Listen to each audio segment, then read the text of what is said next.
നമസ്കാരം. ഇന്ന് IMAT entrance കോച്ചിങ്ങിന്റെ ഫൗണ്ടറും ഡയറക്ടറുമായിട്ടുള്ള Shri Prasad സാറാണ് നമ്മുടെ ഒപ്പം ചേരുന്നത്.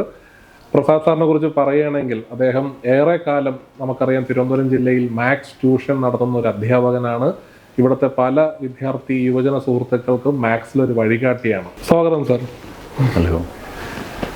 ബേസിക്കലി കുറച്ച് കാര്യങ്ങളാണ് സാർ നമുക്ക് അറിയേണ്ടത്. അതായത് മാത്സ് എന്ന് പറയുമ്പം പല ആളുകൾക്കും പല സംശയങ്ങൾ വരും. അപ്പം അതാണ് നമ്മൾ ചോദ്യമായിട്ട് ഒന്ന് പ്ലാൻ ചെയ്തിട്ടുള്ളത്. ചെറിയ കുറച്ച് ക്വസ്റ്റ്യൻസേ ഉള്ളൂ.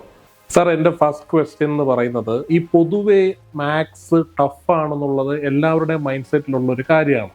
അപ്പം നമുക്ക് ഈ ടഫ്നെസ് പരിഹരിച്ചുകൊണ്ട് എങ്ങനെ നമുക്ക് മാത്സ് പഠിക്കാം? ഇത് പല ആളുകളുടെ മനസ്സിലുള്ള ഒരു ചോദ്യമാണ്. കുട്ടികളാവട്ടെ, അവർക്കിത് ഈ വിഷയം കേൾക്കുമ്പോൾ തന്നെ ഒരു ടെൻഷൻ അവരുടെ അകത്ത് വരും.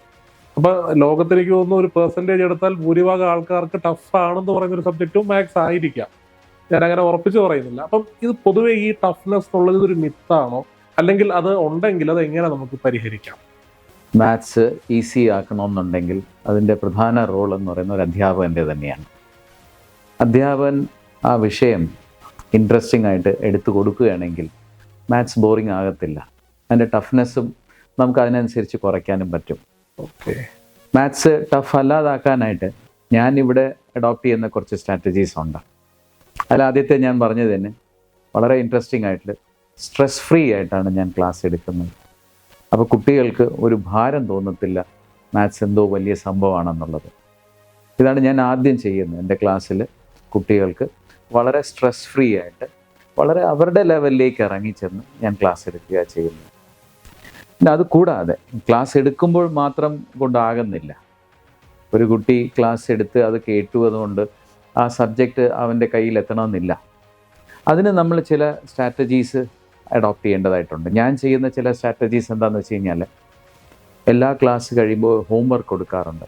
അതിപ്പോൾ എല്ലാവരും കൊടുക്കുന്നുണ്ടാകും. പക്ഷേ അടുത്ത ക്ലാസ് വരുമ്പോഴത്തേക്ക് ഞാൻ ആ ഹോംവർക്ക് ചെയ്തിട്ടുണ്ടോ ഇല്ലെന്ന് ഞാൻ ചെക്ക് ചെയ്യും. കാരണം ആ ഹോംവർക്ക് കുട്ടി ചെയ്തിരിക്കണം. നീ ചെയ്യുന്നുണ്ടോ എന്ന് നമ്മൾ ചെക്ക് ചെയ്യണം എന്നുള്ള നമ്മുടെ അത് നിർബന്ധമായിരിക്കണം. കാരണം നമ്മളത് നോക്കും, നമ്മൾ അതിൽ വളരെ സീരിയസ് ആയിട്ട് നോക്കുന്നുണ്ടെന്നുള്ളൊരു തോന്നൽ വന്നാൽ കുട്ടി ഹോംവർക്ക് ചെയ്യും. 2, ഈ ഹോംവർക്ക് ചെയ്യുന്നതിൻ്റെ കൂടെ തന്നെ ഈ പഠിച്ചു കഴിഞ്ഞ ചാപ്റ്റേഴ്സ് ഞാനത് വീണ്ടും വീണ്ടും റിവൈസ് ചെയ്യിപ്പിക്കും. അതിനൊരു പ്രത്യേക സ്ട്രാറ്റജി ഉണ്ട്. അതെങ്ങനെയെന്ന് വെച്ച് കഴിഞ്ഞാൽ, ഞാനിപ്പോൾ എടുത്തു തീർത്ത ചാപ്റ്റേഴ്സിലെ മിനിമം 1-2 ക്വസ്റ്റ്യൻസ് കുട്ടി എല്ലാ ക്ലാസ്സിൽ വരുമ്പോൾ എഴുതിക്കൊണ്ട് വരണം. അത് ഞാൻ റെഗുലറായിട്ട് ഫോളോ അപ്പ് ചെയ്യാറുണ്ട്.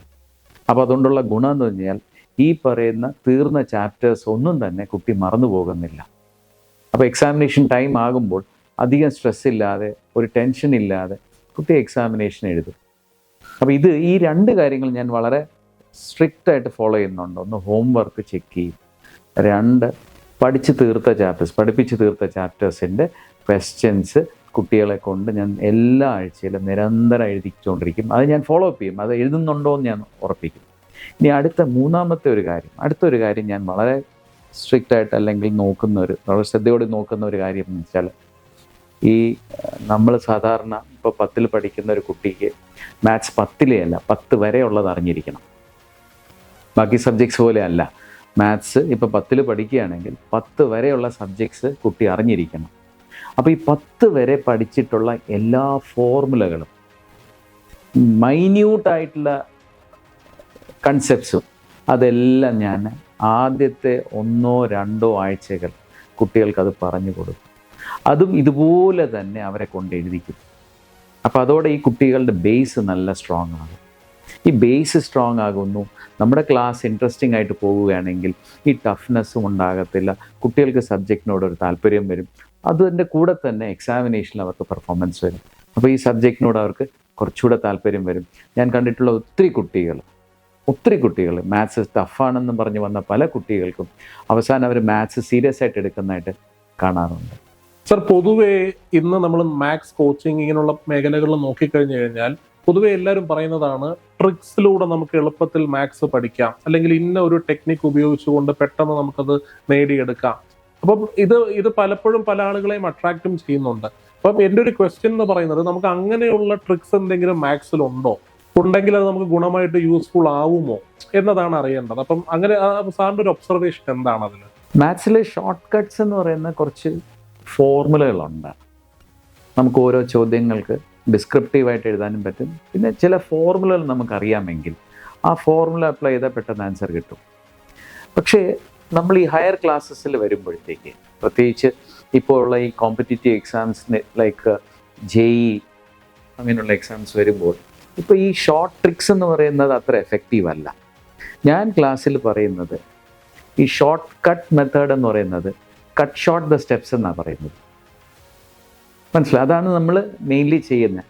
Short cut is nothing but cutting short the steps. അപ്പോൾ നമ്മൾ ഡിസ്ക്രിപ്റ്റീവ് എക്സാമിനേഷനിൽ ഒരു 6 സ്റ്റെപ്പ് കൊണ്ട് ചെയ്യുന്നത് 2 സ്റ്റെപ്പിനകത്ത് ചെയ്ത് തീർക്കാൻ നോക്കുക. ഇതാണ് ഞാൻ ചെയ്യിപ്പിക്കുന്ന ഒരു പ്രൊസീജിയർ. ഇങ്ങനെ ചെയ്യുമ്പോൾ തന്നെ കുട്ടിക്ക് പെട്ടെന്ന് ആൻസറിലേക്ക് എത്താനും പറ്റും, കുട്ടിക്ക് കൺസെപ്റ്റ്സും സ്ട്രോങ് ആകും. അല്ലാതെ നമ്മൾ ഹയർ ക്ലാസ്സസിൽ മാത്സിൽ ഗിമിക്സ് കാണിക്കാൻ പറ്റത്തില്ല. അപ്പോൾ കട്ട് ഷോർട്ട് ദ സ്റ്റെപ്സ് ആണ് ഏറ്റവും നല്ല മെത്തേഡ് ഫോർ കോമ്പറ്റേറ്റീവ് എക്സാംസ്. സാറിന് എപ്പോഴാണ് മാത്സ് ഫേവറേറ്റ് ആവുന്നത്, അല്ലെങ്കിൽ മാത്സ് പഠിപ്പിക്കേണ്ട ഒരു വ്യക്തി ഒരു മാത്സ് അധ്യാപകനാവണമെന്ന് സാറ് ഡിസൈഡ് ചെയ്യുന്നത് എപ്പോഴാണ്? അങ്ങനെ ഒരു ഇന്നർ കോൾ സാറിന് എപ്പോഴാണ് ലഭിക്കുന്നത്? കാരണം വർഷങ്ങളായിട്ട് സാർ ഈ മേഖലയിൽ പ്രവർത്തിക്കുന്ന ഒരാളാണ്, ഒട്ടേറെ കുട്ടികളെ പഠിപ്പിച്ചിട്ടുണ്ട്. അപ്പം അതിനൊരു സാറിനൊരു ആൻസർ എന്താണ്? എനിക്ക് മാത്സിനോട് ഒരു അഭിരുചി തോന്നി തുടങ്ങിയത് എൻ്റെ 10ാം ക്ലാസ്സിൽ വെച്ചായിരുന്നു. അതുവരെയും മാത്സ് പഠിക്കും, മാർക്ക് കിട്ടുമായിരുന്നു. അങ്ങനെ വലിയ മാർക്കൊന്നും പറയാനില്ല, പക്ഷേ കുഴപ്പമില്ലാത്ത മാർക്ക് കിട്ടുമായിരുന്നു. പക്ഷെ ഒരു എക്സാമിനേഷനിൽ, ആ എക്സാമിൽ എനിക്ക് മാത്രം, എൻ്റെ ക്ലാസ്സിൽ എനിക്ക് മാത്രം ഫുള്ള് കിട്ടി, ബാക്കി ആർക്കും ഫുള്ള് കിട്ടിയിട്ടില്ല. അതൊരു നല്ല ക്വസ്റ്റ്യൻ പേപ്പർ ആയിരുന്നു. അതിൽ എനിക്ക് ഫുള്ള് കിട്ടിയപ്പോഴത്തേക്ക് ഞാൻ ഹൈലി മോട്ടിവേറ്റഡായി. അതായിരുന്നു എൻ്റെ ടേണിംഗ് പോയിന്റ്. അന്ന് ഞാൻ തീരുമാനിച്ചു മാത്സ് എൻ്റെ സബ്ജക്റ്റാണ്. അത് കഴിഞ്ഞ് പിന്നെ ഞാൻ തിരിഞ്ഞു നോക്കിയിട്ടില്ല. ഞാൻ ഫുള്ള് അന്ന് മുതൽ ഇന്ന് വരെയും മാത്സിൻ്റെ പുറകെയാണ്. സാർ വളരെയധികം നന്ദിയുണ്ട്. Thank you so much. Thank you.